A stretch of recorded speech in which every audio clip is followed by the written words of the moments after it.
Hello everybody and welcome to the KISS eCrit powered, well I guess the Australian eCrit powered by KISS. My name is Jesper Anker. As always, I'm joined by my good friend from down under. How you doing, Pat Shaw?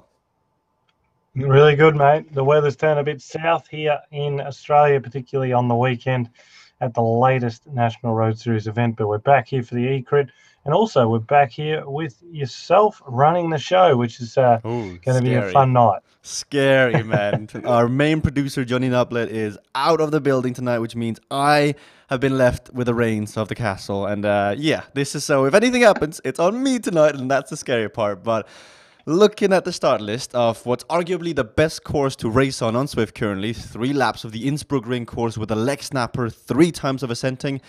We have a strong start list tonight. I see Adrian Timmins, the legend that is him. I see Ollie Jones. I've seen Aaron Dunn. I see Russ Crowder. I see Michael Pepper. I've seen Ben Hill, Hogan. I mean, Pat, there's a lot of big names in the start line tonight. Yeah, I was just doing the same, going through the start list. I must admit, I had a little bit of a look before the start. I was just watching a few riders ride around. Should I say Zawadzki is in there as well. There are a couple of riders missing. One rider to look out for, Wilkie. He's been going really well the last few weeks, and I'm interested to see what he can do tonight. But yeah, very strong field. Ollie Jones. Ben Hill as well. Last time we saw him on course, he had a broken collarbone, I want to say. Is that correct, Pat?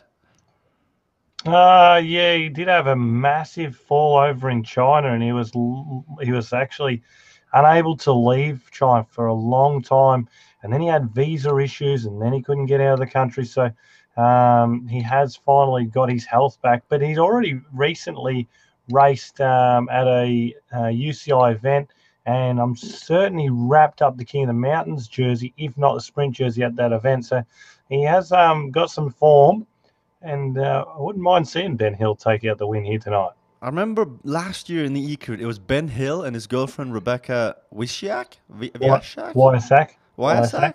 It's a difficult one Yeah. to pronounce, but yeah, they both raced the men's Yeah. and the ladies eCrit, and it was fun to see them both get on with it and be up there amongst the action, Pat. But looking at the start line tonight, there's one big name that I can already see, 2 big names actually, that are missing. First of all, it's our friendly down under Spider-Man, Cameron Roberts, always finds himself in the right position. And then it's the UK national champion of Zwift, Kim Little, both maybe saving themselves for the chop on Thursday. But Pat, how does it affect the race to have the 2 arguably the biggest hitters not showing up tonight?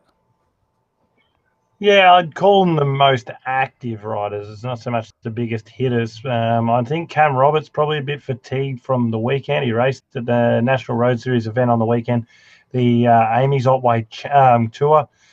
Dan Lawn, for those who aren't aware of the race that was taking place on the weekend, also coincides with the Amy Gillett Grand Fondo.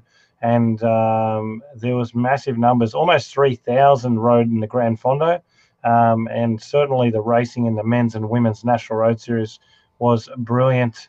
But yeah, I mean, without drawing back too much, going back to Beck Wyasak, she just returned to Australia after another stint in America with the Fearless Femme team. So a big shout out to Beck. She's one of my favourite riders to watch, always excites, and well, she's current Australian Criterium champion. Nice. That's a big result right there. It's a tough one to get. Speaking of the Amy Grand Fonda's race, I actually watched the highlights the other day. And was it a certain Nick White who snuck into second place, Pat? Yeah, he finished second in the first criterium. I was actually race director, and the conditions were atrocious on the first day, and so we decided to nullify general classification time gaps. Otherwise, a lot of riders would have been out of contention. But there were bonuses on the final sprint, and he was able to take second. So his form is strong. And he has been in form for quite a while now. We're very happy as a camp, so to speak, with how he's been going this year. And also on Zwift, I mean, he's national champion. So it's been a great year for Nick. His brother Liam was installed today doing some time trial training. But funnily enough, got smashed by some guy averaging 7 watts per kilo. Hey, it happens. Yesterday I was racing Ryan Christensen on Swift, and it's not Oh, yeah. fun. Some of these guys, they can put down a lot of hurt. And speaking of that, Pat, This leg snapper that we're coming up to in about, what, 3 kilometers time. What's the secret? How do you tackle that hill? Because I have to do it 3 times. What's the proper way of hitting that climb? Well, you certainly need to be towards the front of the group, even if you're not wishing to make a move that will split the race. You need to be in those front 10 wheels, because when that surge does come, you can at least jump onto the wheels of those that then chase that person. If you're too far back, what ends up happening is you find yourself chasing so hard to the top, nick over the top, and where it goes down and the speed picks up, there seems to be a little bit of a break off of the front part of the group. And so you end up chasing for about 2 to 3 Ks after the climb as well. And last week, that was the big error that Nicholas White made in last week's almost his Ecrit debut as such. So you need to be up the front, but riders like Zach Johnson have really reveled in this shorter distance Ecrit. Remembering 3 laps here, it's only 26 kilometers in total. So it does mean that aggressive racing is really rewarded, because you don't have time to recover. And certainly we saw Zach Johnson take a marvellous win 2 weeks ago. And he certainly has impressed me after seeing him on the weekend. We're coming up to the leg snapper now. Go over this famous bridge, turn left, turn right. And already now it's a false flat. It's starting to go uphill. We're zoning in on the Zwift Academy champion, Ollie Jones, who's leading out the pack here. He's come back into form in the Ecrit and the chop, and wouldn't be surprised to see him do something tonight as he pops his drafting power up on the first time of the ascent up the leg snapper. Around him, we got Zach Johnson in the 8 to 9 watts per kilo. We got Tia Etcher, we got Robertson. We've got all sort of numbers now as everyone is hitting that 10 watt per kilo mark, as they know for the next 20 seconds, this is where the herd is going to be laid down. We can see Adam Webb of One Love is in the start line tonight in the pack. That's when you know it's going to hurt, when guys like him show up, because they never ever let the pace go down. Michael Pepper is sitting at 9. Matthew Yankov is in here tonight. Carl Smith of Innovation Cycling has won a race before. Linton Savatsky is on the line as well. And Ben Hill looks to be making up the back end of the troop as they ascend the first time over the leg snapper. First time, Pat, all pretty much all together. That didn't have too much an effect on the peloton. Yeah, looks like that, but we always think it has done that. But this group that's sort of at the back, we're watching Ben Hill now. He wouldn't have a lot of experience on this course, probably a little bit too far back. I mean, he's got the ability and talent to recover no problem and still race for the win. But certainly if you're losing contention on the first time at the climb, it's not a good sign. And that ascent would have been one of the quickest that we've seen in all races that we've covered on the Zwift live stream. But we'll see. Your man Pepper, he's back evolved, isn't he? And he hasn't he been one of the telltales of the season recently? For those tuning in that don't know, Michael Pepper, he was B grade, middle of B grade at best.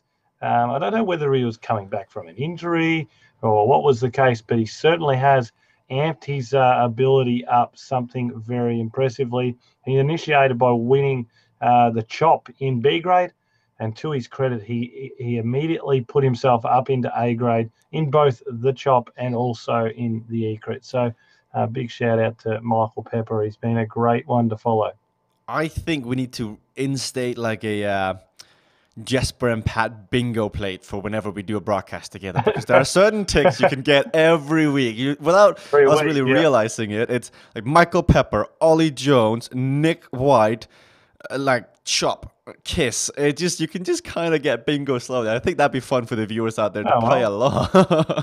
What do you think? Yeah, well, maybe something for the people that are watching to put up. I know during the Tour de France, they often do it with Matt Keenan and Robbie McEwen's telecast in their commentary, because Robbie will always mention his Gran Fondo. That's a given.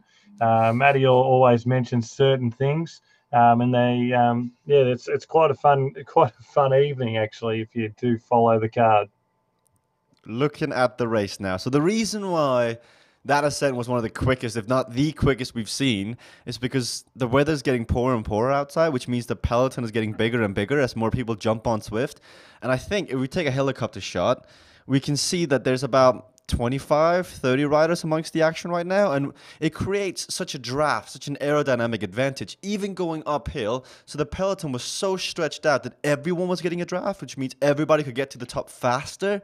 So the more people that get on Zwift, the more people that race this race, the less of an effect the leg snapper is going to have every time of ascent.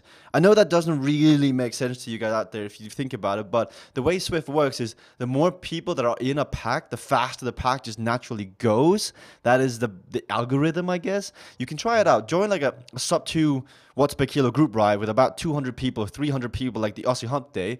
You'll be going 2 watts per kilo, but the pace will still be up around the 40s, 45 kilometers an hour, despite nobody really doing any of the work. So looking at that and looking at the race, Pat, how is that going to affect things? The fact that we've got 25, 30 riders in contention all the way through the race, unless someone breaks it up?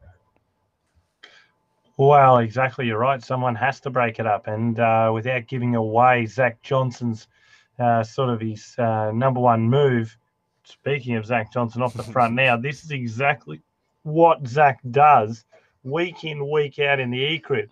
When you have your moment of relax, he decides to disrupt that with this antisocial behavior by attacking. He loves it. He does not mind hurting himself. And in fact, 170 beats per minute is almost tempo for him, we've seen recently. He loves to get involved in that 185 to 190 beats per minute on this course. And he also has executed almost to perfection the move that it takes to win on this circuit on a 3-lap course of the Innisbrook Ring.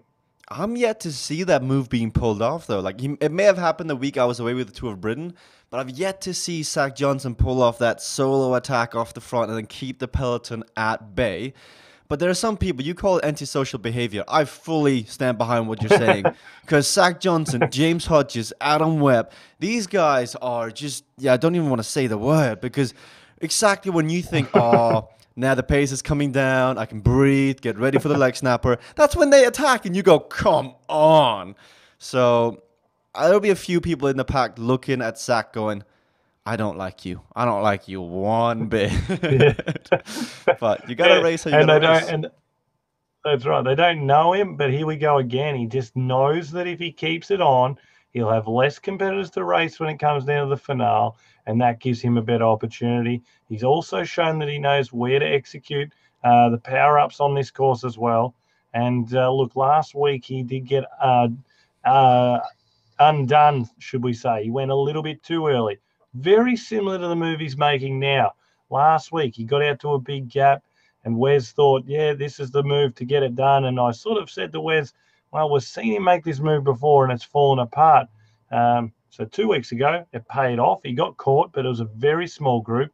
And then I think it was Troy Herfoss attacked off the front. When he was brought back, the group swelled, and that's when Zach made his move at 2.5 kilometers to go, and he held on by about 7 seconds. Last week, however, once he was caught, that was about it, because there was a really strong group of riders last week, as we've seen tonight, albeit without Kim Little and Cam Roberts, still a very strong group as he stretches his lead out to nearly 10 seconds now.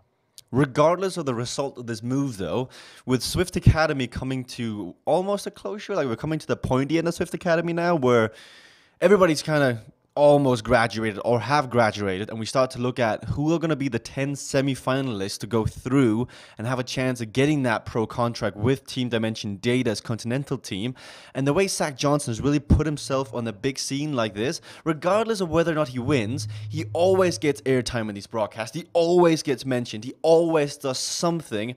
And that's kind of what, at least if I was running Zwift Academy, I would be looking for somebody who can actually, put a move on. This shows that he wants to be involved, and he's not willing just to sit back and rest. He wants to go out there and grab it. So it'll be very interesting when we get to that point, because last year there were some really strong names in the top 10, and they had to wither that down to just 3 people, and that came down to Nick White, Sam Mobley, and Ollie Jones. And I would not be surprised to see Zach Johnson being up there, because this man, 18 years of age, is a monster on a bike. Like, these numbers, Pat, you used to be pro. Could you do it back in the day?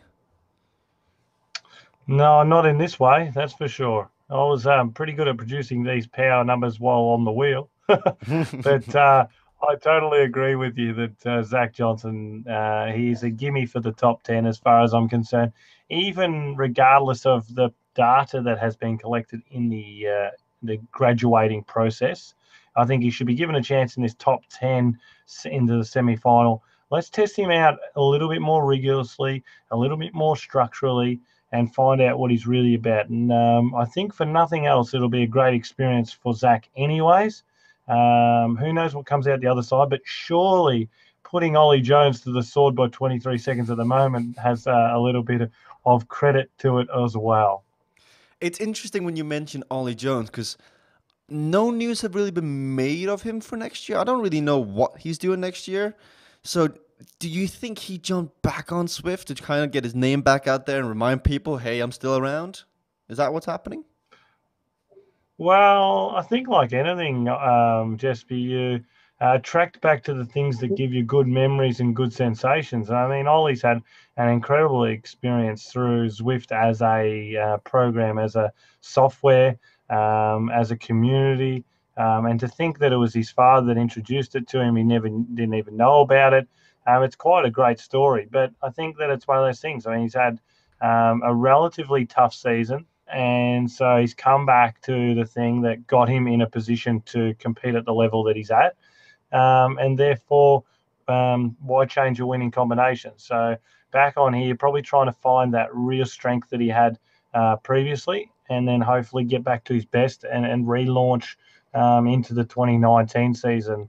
But, you know, it's not an easy world of cycling at the moment. And last night, evidently, JLT Condor, which I'm sure you've read about as well, really struggling to find any sponsorship for next year. So looking that they'll probably wrap up, and that's really disappointing from a purist standpoint because John Herity and his range of sponsors he's had over the years, the range of team names, regardless of the umbrella that he's competed under as a team, they're always really structured. They've pushed a lot of riders into the pro ranks through a different process, much like my old team boss Andrew Christie Johnson and Steve Price. And they've been able to elevate riders that would never have had that opportunity before. So it's very disappointing to see those really great continental teams struggling just as much as those Pro Conti and etc. But that's where Swift kind of comes into the picture now, because this is a different platform to show yourself on. It's a different method of getting into the pro peloton. You don't have to go through the youth ranks and up the continental ranks to go to World Tour. You can actually show yourself on this platform in a certain race scenario, and that could give you the credibility. Because speaking of, Zach Johnson has a 40-second gap. Like, we've seen 10, we've seen 20, but I cannot recall the last time I've seen 40 seconds between a solo breakawayer and the peloton. I think the last time we even came close was Ollie Jones last year on the Classics course, where we did 6 laps or 7 laps, and he just kept breaking away. And the very end, he averaged like 5.5 watts per kilo. And if Zach Johnson can keep this up with his heart rate nearing the 190s, he's on to doing something very, very similar as we've now reached over the halfway point of racing. Zach Johnson is flying, and further down we can see the peloton now is doing the same thing. They got James Hodges, they got the featherweights being popped everywhere. Jay Matthews as well in the Aussie Hump Day kit. We got James Hodges, Adam Webb, Carl Smith, Stephen Richardson, Linton Savatsky, a guy who's been struggling on this course. You can see the RPMs are quite low for him as he's trying to get over the hill.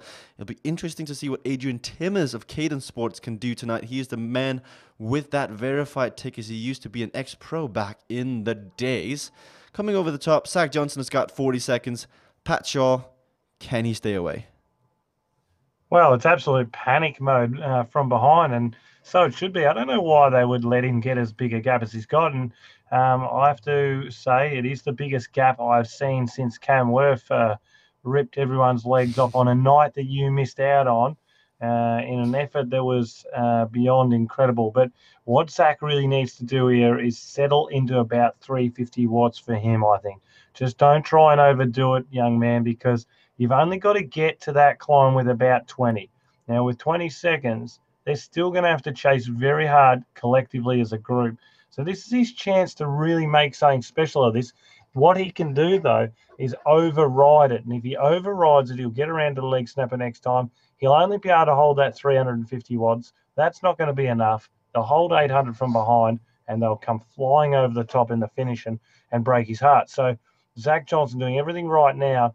Maybe just back that watts off a little bit, come back down to that 175 as he sort of can see his heart rate dropping back down, and then look to build that on the final lap. He's got about 10 kilometers to go in the course, and this is an impressive move. I hope that Zach Johnson understands the way that Zwift does the time gaps, because it's come down to 24 seconds, but it's not really 24 seconds because they're both on different parts of the course. So Zach Johnson is on a flat section now, but if we go back to the Peloton, they have just done the descent. So they've done 60, 70 kilometers an hour on the descent, and they're now coming to the flat section. So what should happen is that gap should slowly start to grow out again as they get on the same gradient out on course, and we should see Zach Johnson's gap grow back out to about 35, 30 seconds in the next minute or two as they cross underneath the finish line. And Pat, we're only 20 minutes in, but we're pretty much at the final lap of racing already. It's been pretty fast tonight. Yeah, we've seen nothing but A-class racing on this course in both this event, the E-Crit, and in the Chop. And that's why you and I both love commentating on the Innisbrook race nights, because it has actually almost made the volcano circuit a little boring. But initially we were concerned about how this course would race, but it's turned out to be the absolute perfect course for a race. Zach Johnson, really, 22 seconds is still a massive gap. If we go back and have a look, 16.8 kilometers is covered by the group at the moment. Out in front, Zach Johnson, he has covered nearly a kilometre further than that. So he's covered about that 500 metres further than the group behind, which is probably a lot more than what 22 seconds shows. This is going to be the death of the Zach Johnson move. Adam Webb, as we saw last week, try to lead out Kim Little onto the leg snapper. Looks like he's doing a similar thing today now. He's just pouring everything he's got into this to catch Zach Johnson, sitting at 6.5, sitting at 7 watts per kilo at the front now, and he's brought the gap down to 14 seconds, following up on what Ollie Jones did before. So I think everyone is slowly waking up to the fact that they don't want to be left out. They don't want to see the wind sailing off into the distance with Zach Johnson's WP task kit. So slowly we're seeing everyone taking a turn. This is almost turned into the Chop. There's a chasing guy out the front. You have to get back, and everybody says, right, we need one of us to win. Just don't want it to be Zach Johnson, and that's what we're seeing right now, Pat. Did you see the message from Adam Webb, though, come through? It said next. As soon as he was done, he's big peel. He actually typed through the message next. So he really wants to motivate him to chase down Zach Johnson. Wood making a big move now. And this is stretching out. We've got Carl Smith from New Zealand. He was brilliant in the New Zealand National Championships. He's taking over now. But this is really breaking up the group. Still about 25 left in the group. But seriously, stringing out like this does make it hard once they come back around to the leg snapper. And just I mention it every week, but I'm so happy that it's catching on the leg snapper as a naming rights of the climb on the Innisbrook ring. You know, we work so hard on the initial streams just to get some backing on what name would be good. It's settled with the leg snapper. Everyone's buying in, and it does give me a lot of joy. I think we should collect our royalties at some point, because that's going to catch on. I mean, we've just set a precedent for the future, Pat Shaw. This is, man. But if I'm Zach Johnson right now, I'd be furious, because why is Adam Webb working? Why are they taking turns in the front? In Zwift, there's a limited amount of teamwork. There's a limited amount of teams working together. But Adam Webb has just decided, Zach, you're not going to win. You're just not. You're not going to win tonight. I'm going to catch you. And if I'm Zach Johnson, who's put out all this effort, I'll be like, what have I done to you? What have I done to you, Adam? But that's racing, Pat. Well, yeah, I think it's a collective group. I mean, he's got one sort of string guitar a little bit in the E-Crit, and that is to race super aggressive. And, you know, people do get a little jack of it after a while, and that's why you got to try new things. I just think 1 week, maybe Zach's just got to come and just sit in the group, just do one enormous attack, 6 or 7 Ks to go, and I reckon he'll really crunch them then. And that will really drive the stake home, so to speak. But you can see that group is significantly smaller now, Jesper, and that is from all of this aggression to bring Zach Johnson back into the fold. Mind you, Zach Johnson's not done yet. 161 beats per minute, I think, and 100 revs per minute. He's turning on the cranks. He's certainly got plenty left to offer, particularly come this last time up the leg snapper, but also maybe tonight. Just maybe he can put on display that signature move in the final so you can enjoy it. I realized, Pat, we need the bell. This is the last lap of racing. We've just got underneath the finish band and we haven't even noticed. I'm ready. We went through it. Yeah, we've already gone through it. Too much talking. This is what happens when Wes isn't here to interrupt you and I. We just get into that groove. We do a bit of the podcast style chit chat. And I mean, we just lose time. That's a good sign, though. That means you're enjoying it, that you're getting on. It'd be worse if you were counting down the seconds and go, oh, God, not Pat Shaw again, guys. But yes, this is the final lap of racing. If you're listening and watching online, we've only got about 6 kilometers to go. One more ascent of the leg snapper, and I'm sure somebody will try to give it a tack. If not Adam Webb, maybe Ollie Jones. We could see Zach Johnson try it again, but there's just too many good sprinters in this peloton to bring it back. Plus, there's power-ups in a KISS race. You can use the arrows, you can use the feathers. It's too risky leaving it to a sprint if you don't have an arrow. So, 100%. 100%. You cannot go to the finish line unless you're an absolute out-and-out sprinter. I think someone like Nick White has shown that he can produce ridiculous wattage even on an indoor trainer. I think there's a couple of the Euros that you've pointed out to in previous e-crits as well. Those riders can probably risk it, but I'd like to consider I sprinted all right when I was training. I certainly wouldn't run the risk. If I didn't have the aero power up, I'd be trying something, whether it be a counter attack or a long range, something just a bit different. After all, the e-crit should still be fun. As much as there's a lot of ego on the line and a lot of bragging rights, it should still be fun. So hopefully someone tries something special. Ollie Jones was incredibly strong on the last lap up the leg snapper. He was actually the first to launch in pursuit of Zach. But it's going to be interesting to see how it all turns out. I know you mentioned Linton Zawadzki earlier, struggling a bit, but he has been on holiday for almost a month in Europe, just living the good life. Ooh, that's a dream. So he's actually traveling pretty good for a fella that's just been around sipping pina coladas and eating beefsteak. So we're zoning in on Adam Webb right now because we're approaching the leg snapper. You know, when you go through the city center, that is about when you get to the leg snapper. This is the sort of tempo where Adam Webb goes, nah, not having it. 7-8 watts per kilo for the next 2 kilometers and does it. So we're zoning in on him right now. So he's sitting in the middle of the peloton. Michael Pepper has made it this far. James Hodges has made it this far. Yanko has made it this far. Ben Hill's in here. Savatsky, Aaron Dunn, all the big hitters, Ollie Jones, and also Zach Johnson. It's going to be interesting, Pat. I think it's time for a prediction. Pre-leg snapper, who wins this race, Pat? Oh, that's a difficult one tonight. It's a mixed group. I'm probably going to have to go with Aaron Dunn. Aaron Dunn, he's been a man of mystery recently. Changed his name to Grandad and all these silly things. Back to Aaron Dunn tonight. Maybe it's the real Aaron Dunn is back. If he survives, he loves the power up and he knows how to execute. So I'll lock in Aaron Dunn.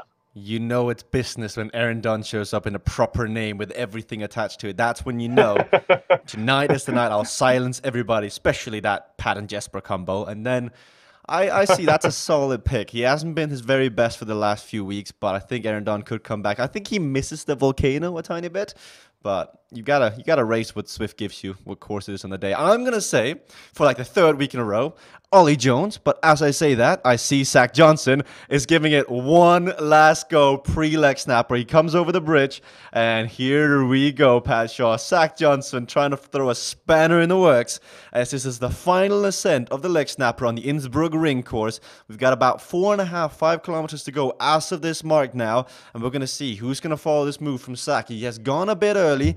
He's gone without a draft, though, so there's nobody to sit on, to rest on. Everybody else is going to come flying by him now, as we see an aero power being popped by Adrian Timmis on the front, and so is Mark Robertson. This is an early place to pop that power up. You ideally want to save it to the end, but they haven't done so. We got our Wood from the UK popping a featherweight, and he's got a bit of a gap here. That's about a 1 to 2 second gap as Ollie Jones in second wheel. He is a man with something to prove. Stephen Richardson is sitting behind him, so is Ben Hill, but there's going to be no real gaps tonight as the pack is just so big as they cross over the top, and it's about continuation now. If you do not want to sprint, this is where you put on the hurt, but you can see it's only really Ben Hill taking it up to 8 watts per kilo over the top, Pat. This is Ben Hill going for it, Pat. Yeah, well, Ben Hill is one I secretly will admit, but I forgot about him being in the group. He's certainly one that you've got to keep an eye on. And, well, my man Aaron Dunn right near the rear, so not looking real flash at the moment. Ben Hill continues to push hard on the descent, the hardest part of the course to produce a high amount of wattage, but he's been taken over at the front now by, it looks like it's Ben Hill, and then I a South Korean named Seven Hills. I believe that is a bike I've studio ran in into South Seven Korea. Hills before. Seven Hills can climb, but not really a sprinter. But Ben Hill there, Carl Smith, he's there as well, strong. Ollie Jones looks really primed to produce his best tonight, but hopefully done. He's now moving up the pack. Oh, who did you go for again? You went for Ollie Jones, righto. We've got to keep track of these. We keep track of these predictions because I think I've got you somewhat so far.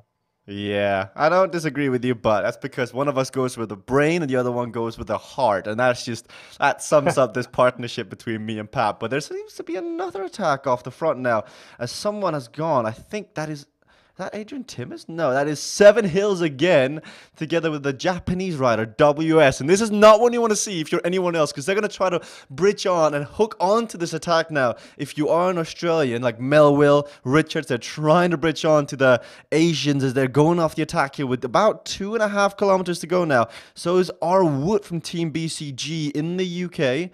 But this is going to hurt so much because you've just done a massive effort, and then you're going to have to recover and then go again, recover, and then sprint. This sprint could be one of the messiest sprints on Innsbruck Ring, and that says a lot because every sprint is just carnage. Whew, yeah, Pat, this is tense. That's what I was about to say. It's already a super hard sprint to get right because you've got long-range attacks, you've got long-range surges, you've got people with power-ups going early on this course because they still haven't recognized the perfect time to execute the power-up usage. Well, there's a person that knows how to execute it really well, and that's Aaron Dunn. David Melville's in there, though. He's looked strong so far tonight. He has got the third fastest time on the sprint segment on the course as well, so potentially has got a good kick on him towards the end. It's going to be interesting to see whether it's going to be an Aussie tonight or maybe an Asian rider can take it out from either the Korean or Japanese rider in the pack. But that pack, it's not a big one. So this is about where the move came from Zach Johnson just a few weeks ago. He made the move into this area and people didn't respond straight away. He only got about 6 or 7 seconds, but he had an aero power-up in his back pocket as well. Popped that right at the 600 metres to go, and unfortunately, Troy Herfoss, Cam Roberts were not good enough to catch him.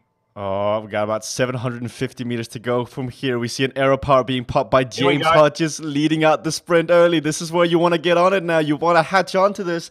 Seven Hills from South Korea is on it, but so is Yanko. But look at that cadence. He's got nothing in the leg. Carl Smith is going. He's got that aero power up so far. There's nobody on him. As we look over the shoulder, there's about 200 meters to go now. It is Hodges on the front with Carl Smith riding through the peloton. And it looks like it's going to be the Kiwi, Carl Smith, the only one with anything left in the legs. From Innovation, it's going to take the win. Second place looks like it's going to be between Ben Hill and Aaron Dunn. It's actually going to be Ben Hill, Aaron Dunn, Wilkie. Pat, there was nothing left. That was just empty. It was just Carl Smith had that extra watts per kilo, and that was probably like, it looked like the easiest win ever for Carl, but that probably took the most out of him to get that far. Yeah, well, I've got to say that I'm glad to see Carl take out the win because he has been pushing hard in a lot of the harder racing. I mentioned that he had an incredible race in the Zwift National Championships for New Zealand. He finished fourth in the end, I believe, but really he was as good as the winner on the day. Got a little bit of teamwork against him on that day, which led to a less gorgeous looking result, but he still rode really well. Chapeau and a great win. And it's about time because he really deserves it. So if you wonder what it takes to be competitive in the Australian E-Crit powered by KISS, Carl Smith averaged 4.4 watts per kilo today. We got Aaron Dunn at 4.3, Ben Hill at a solid 5 watts per kilo, David Metwill at 4.9. I mean, everyone was high out there. No one was below really 4.4, 4.5. And that just hurts. I mean, you can see that 5-minute power PBs according to Zwift Power, and we can see that in order to win today, Carl Smith for 5 minutes did 6 watts per kilo. That evens out to 404 watts at 68 kilos. This is so hard. Like, if you enjoyed watching this today, you can race the E-Crit on Tuesdays, but if you are a lower category and you like to give a racing a go, Thursday's shop is really the race to be at because you can be in your category and still have a chance for the overall win, and it's being broadcasted by me, Pat, and I think Wes and Johnny Noblet are going to be back on Thursday. That is yet to be confirmed, but anyway, Pat, what was your highlight of the day? What was the moment you really enjoyed? Two parts. I really enjoyed the fact that Zach Johnson had the guts to go and punch out really early, try something really difficult. Unfortunately, it proved to be too difficult. And then obviously that perfectly timed sprint from Carl Smith, because when when they first hit out, he really did miss the jump, but then he did time his power up to perfection. Great to see Ben Hill back. Big shout out to Ben and Beck Wysack. And but that's my highlight. Carl Smith taking out the win. I think Ben Hill deserves a bit of credit because he was the only one to try and take it up from the Australians after the hill. He still sat at 6 to 7 watts per kilo for a good 500, 750 meters over the top to try and break it up, but it's just so difficult when there's one long line and everyone is sitting right behind you. But thank you so much to all of you watching. It's been the E-Crit. My name is Jess Branco, and I've been joined by Pat Shaw, and we'll see you guys again on Thursday. Take care, everyone.